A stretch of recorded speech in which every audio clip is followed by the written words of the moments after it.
Trampa muy sutil en toda esta obsesión contemporánea que tenemos por la productividad y el control. Uf, totalmente. O sea, existe esta creencia generalizada de que si un individuo logra dominar el 100% de sus variables diarias, digamos, si optimiza la agenda, si controla el entorno, si anticipa cada pequeño problema. Claro, como si pudiéramos programar absolutamente todo. Exacto. Se cree que si haces eso, finalmente va a desaparecer el agotamiento.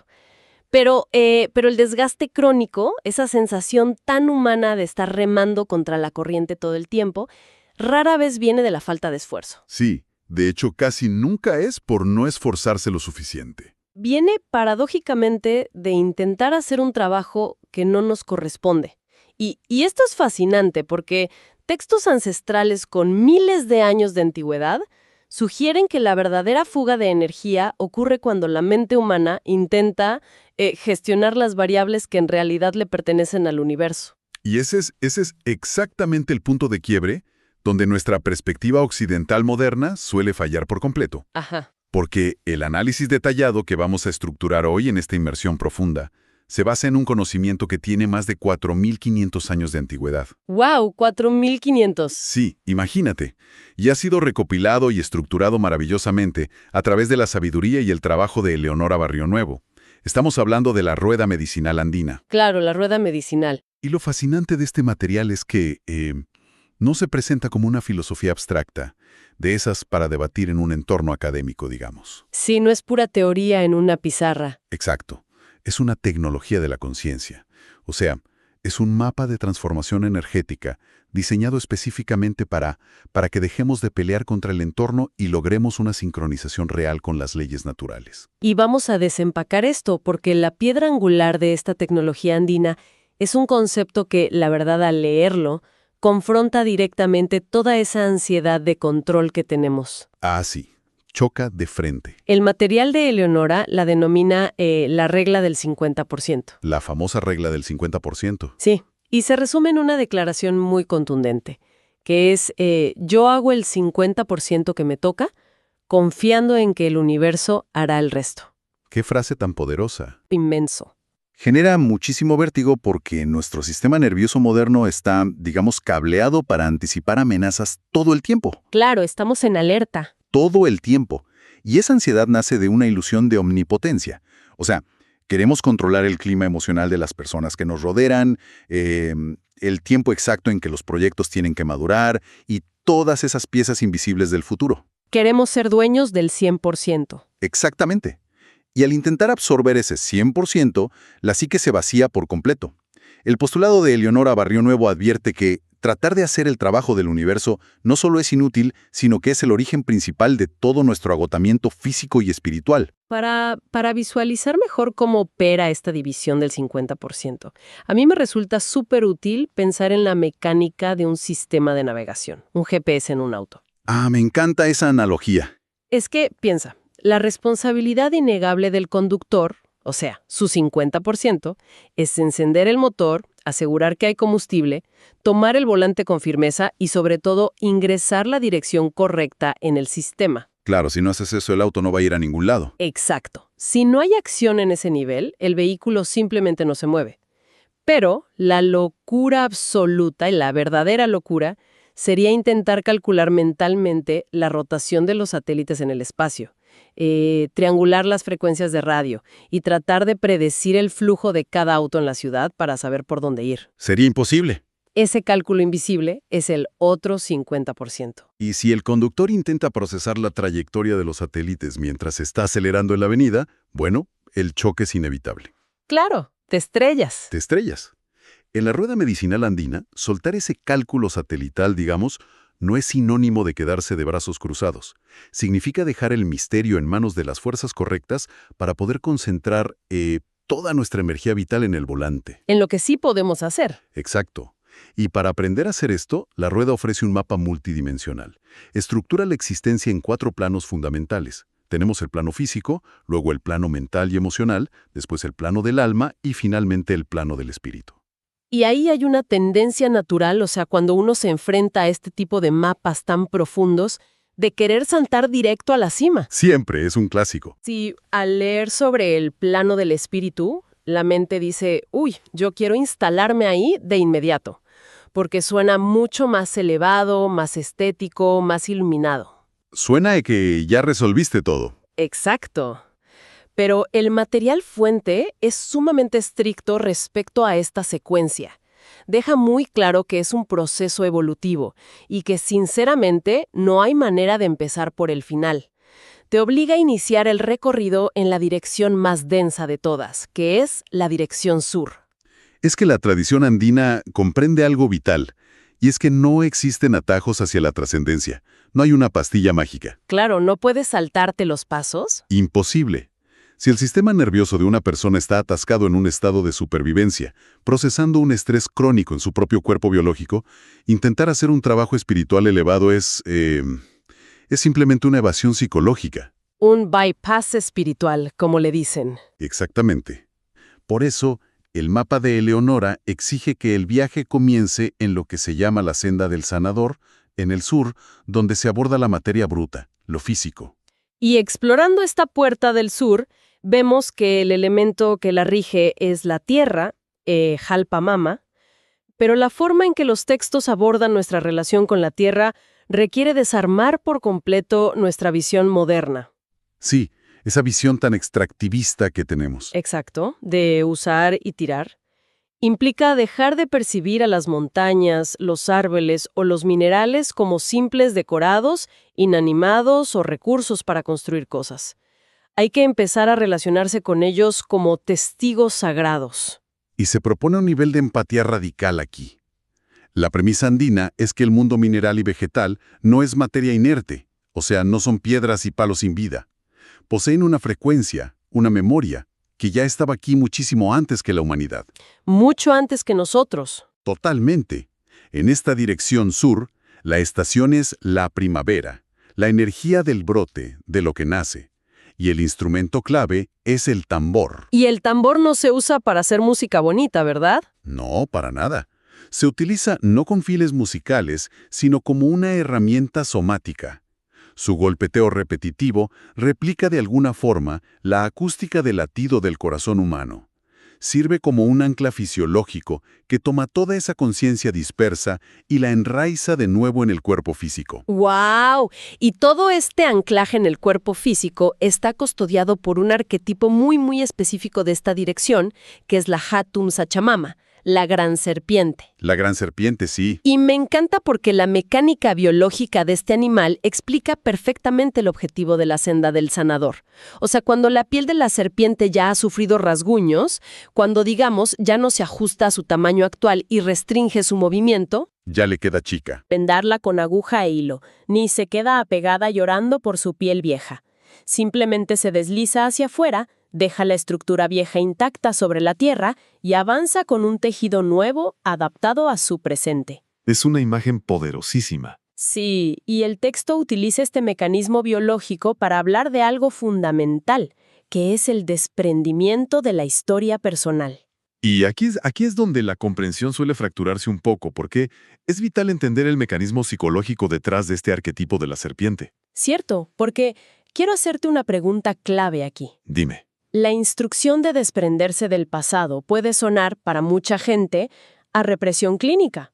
O sea, si alguien experimentó un evento sumamente doloroso, un trauma real, la idea de mandar ese evento a la oscuridad o fingir que no ocurrió no parece sanación, parece más bien pura negación. Claro, parece que estuvieras barriendo la basona debajo de la alfombra. Exactamente. Entonces, ¿cómo se concilia esto de soltar la vieja piel sin caer en una especie de amnesia emocional? Es una excelente pregunta.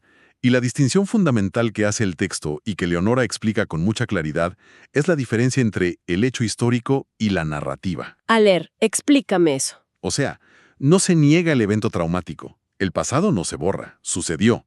Lo que se desecha, lo que se deja atrás como si fuera esa piel muerta de la serpiente, es la interpretación limitante que se construyó alrededor de ese evento. Ah, la historia que nos contamos sobre eso. Exacto.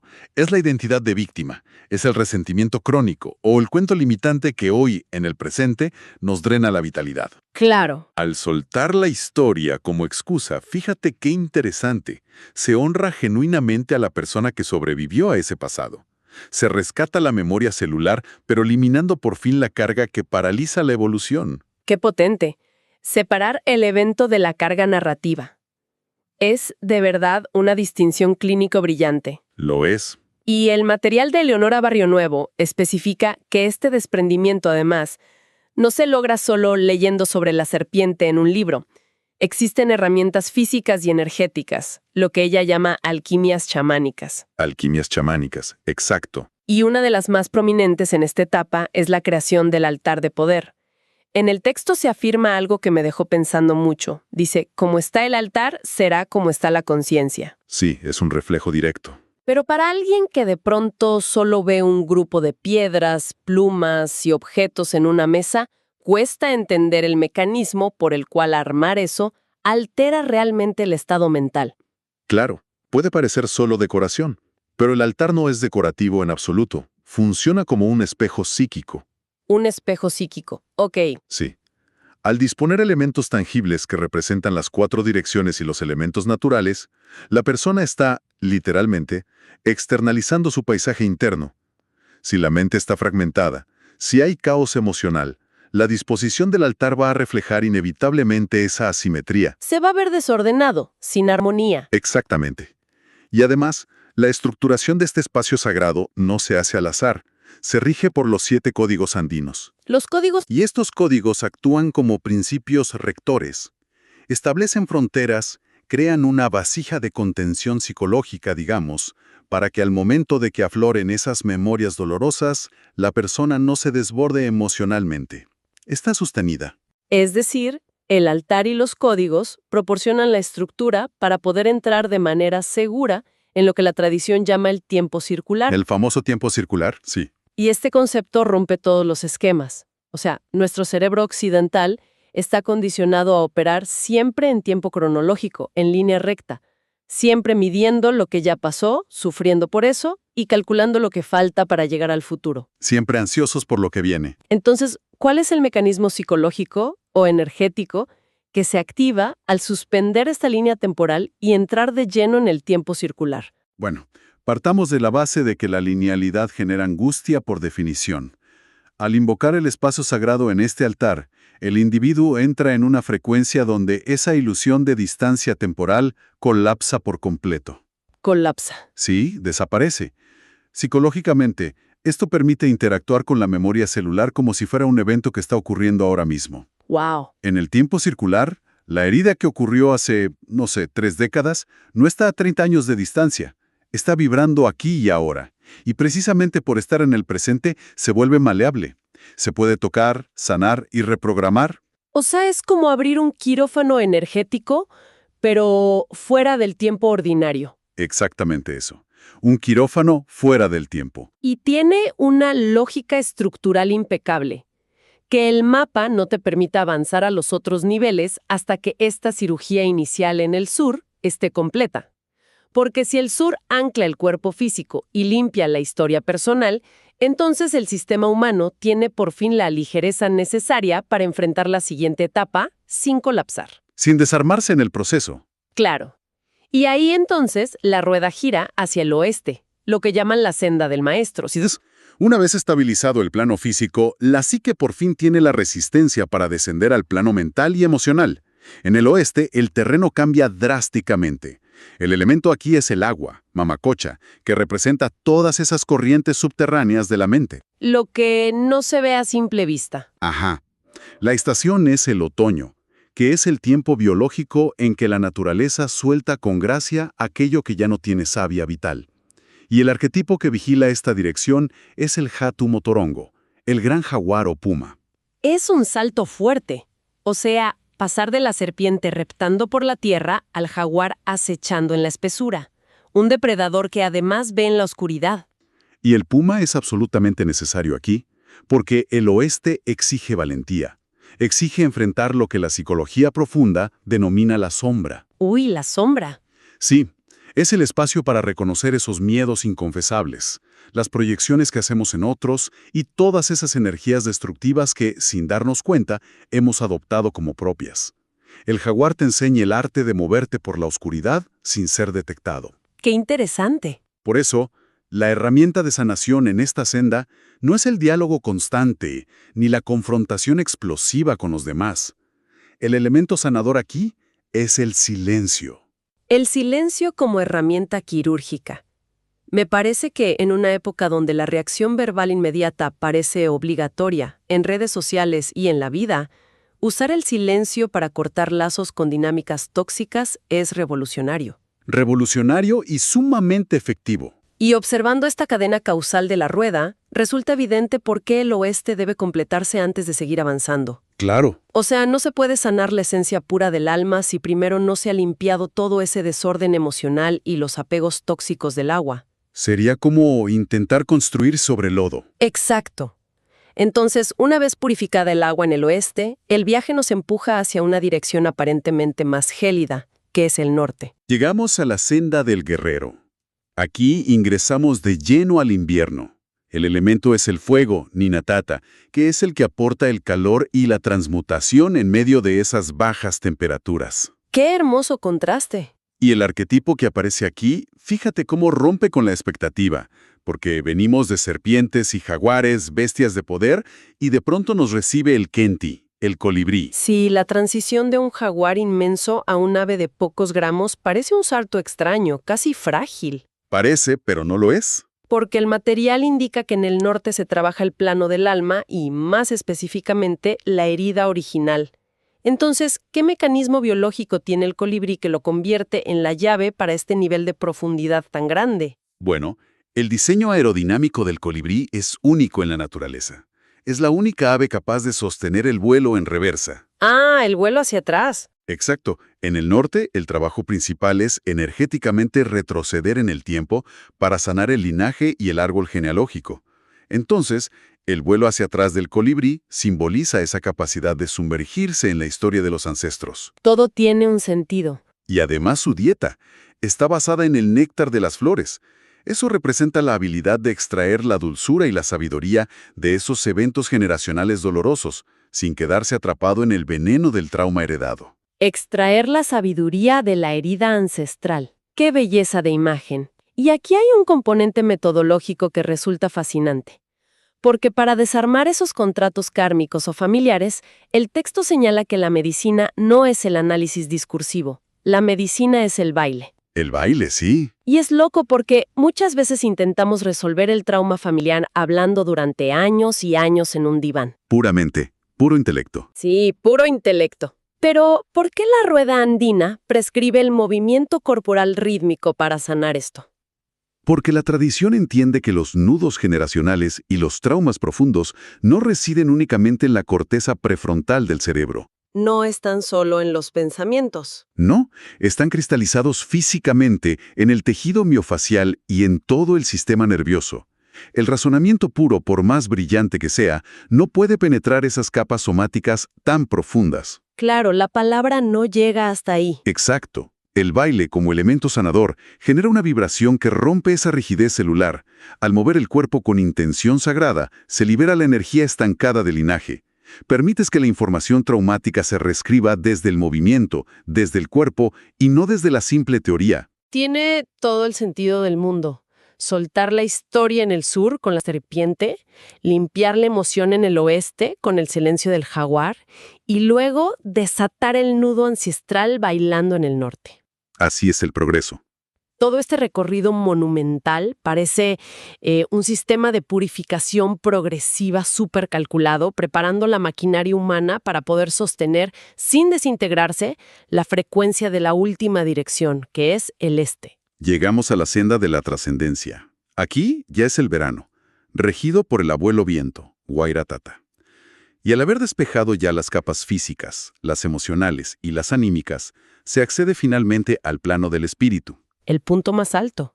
Y el custodio de esta dirección no podía ser otro que el animal que domina por completo las alturas andinas, el gran águila o el cóndor. Claro, y alcanzar esta visión panorámica del cóndor implica poder observar el paisaje, toda tu vida, desde una altura donde los detalles estresantes del día a día pierden todo el peso. Se ven diminutos desde allá arriba. Sí, pero el material de Leonora plantea una tesis que es abrumadora en este punto.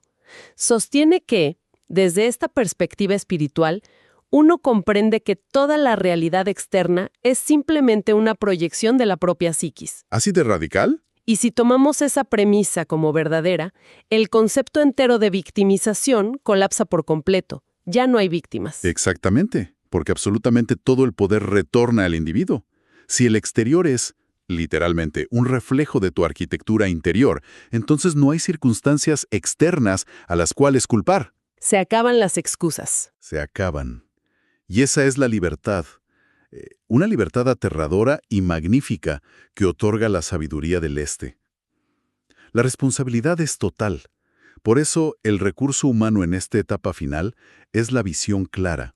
Y el elemento sanador ya no es el silencio ni el valle, es el canto. El canto. A través del aire, el canto emite una frecuencia vibracional consciente. Al entonar, la persona utiliza su propio aliento para soñar y materializar activamente la realidad que desea construir. Ya superó por completo ese rol pasivo frente al universo de sufrir lo que le pasa. Es que desmenuzar toda esta cartografía, ir desde soltar la piel vieja de la serpiente hasta llegar al canto manifestador del cóndor, genera un orden intelectual tremendo al escucharlo. Sí, te acomoda muchas ideas en la cabeza. Pero, y aquí hay un pero muy grande. Hay un riesgo latente al acercarse a toda esta sabiduría ancestral solo a través de la lectura o del análisis cognitivo en un podcast como este.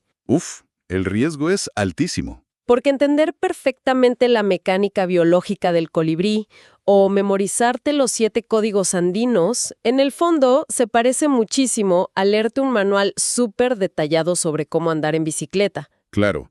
Conocer la fórmula física de la gravedad y los ángulos de equilibrio, digamos, no te garantiza mantener el balance sobre 2 ruedas cuando te subas. Tal cual.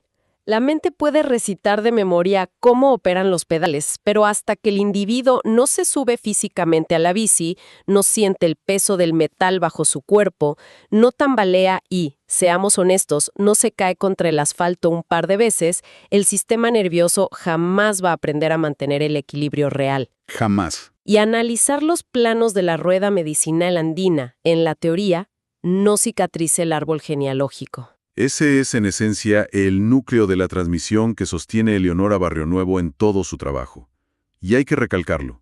Por favor. La sabiduría ancestral andina no fue concebida como un archivo de datos para ser clasificado en una biblioteca intelectual. Las alquimias chamánicas requieren cuerpo. Involucran armar el altar con tus propias manos, invocar a los abuelos medicina en voz alta, golpear el parche del tambor y atravesar ese silencio incómodo del jaguar en carne propia. Vivirlo. Vivirlo.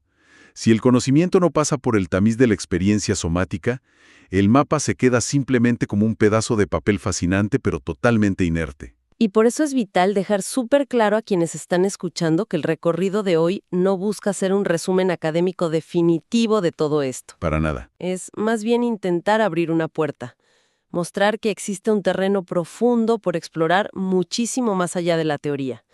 Para quien, al escuchar sobre estas dinámicas, de pronto sienta que su cansancio crónico responde precisamente a esa desconexión y, sienta la necesidad interna de dejar de leer el manual para empezar a caminar el territorio de verdad. Exacto, pasar a la acción. El universo de contenido de Eleonora Barrionuevo funciona exactamente como ese laboratorio práctico.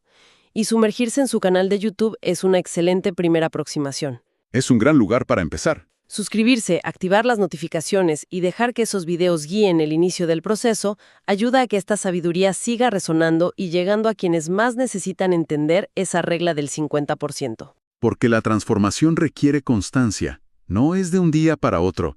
Ver estos principios andinos decodificados y sobre todo aplicados en la realidad contemporánea a través de sus videos es lo que poco a poco erosiona esa resistencia de nuestra mente analítica occidental.